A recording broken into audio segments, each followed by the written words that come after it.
take you live now to Andy MacDonald, the Labour MP for Middlesbrough, with this developing story. Mr MacDonald, good morning. Morning, Neil. Good morning. Give us your reaction to this news that Carillion has been placed into liquidation this morning. Well, this is disastrous news. It's probably the worst news that we could have expected. With the company going into liquidation, that just draws a line under it immediately. There isn't the ability of an administrator to keep the company going as an ongoing concern. So that is really, really worrying.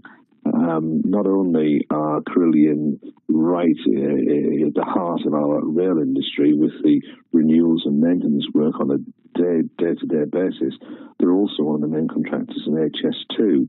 And what staggers me is that the contracts went ahead not that long ago when clearly there were question marks over Carillion. And I think the Department for Transport, Chris Grayling, have got an awful lot to answer for in explaining themselves as to how that would happen. The only silver lining in that is that with those contracts awarded, they were special purpose vehicles involving a number of companies. So my understanding from HS2 is that the other companies will take over those contracts. Right. So that may be the scene there. But of course, we've got concerns here in Middlesbrough. Do you know what it means? Do you know what it means for our region, Mr MacDonald, this?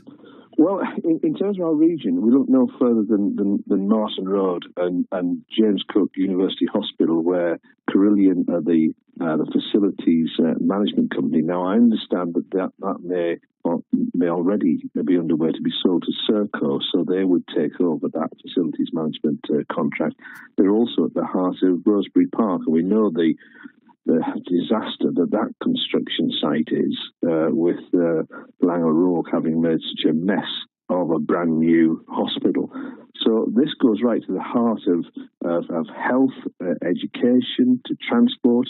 So it's a massive issue, and this now needs radical action from the government to step in and give the assurances that these services and these contracts and constructions will continue unaffected. It's critical for our infrastructure, and of course you've got a workforce of over 20,000 people in the United Kingdom depending upon the sustaining of these contracts and these works.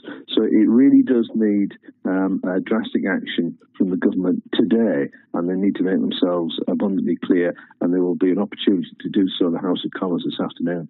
Now, you've also tweeted about HS2 this morning, and what's this going to mean for our rail contracts?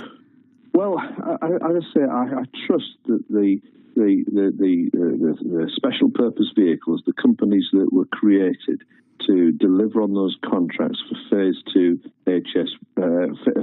1 of HS2, will actually now just take over those contracts or those parts of the contract from Carillion, and the programme can go ahead unaffected. But we need the detail of that today.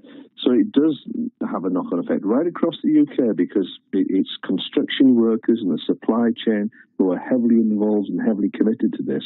So that's why the government needs to make it abundantly clear that it will continue, and they've got the means to ensure that that will happen. They've got to step in and take over where is necessary, especially in the renewals and enhancements on the railway. So the day-to-day maintenance of our railway, that goes on all of the time, and Carillion are a major player in that. And without that happening, the railways don't work. So it's essential that the government make it clear that they won't allow that to happen. And if they have to create a company to take that on immediately, then so be it. They've got to move with all due speed now. Thank you very much. Labour MP for Middlesbrough there, Andy MacDonald, giving us his view.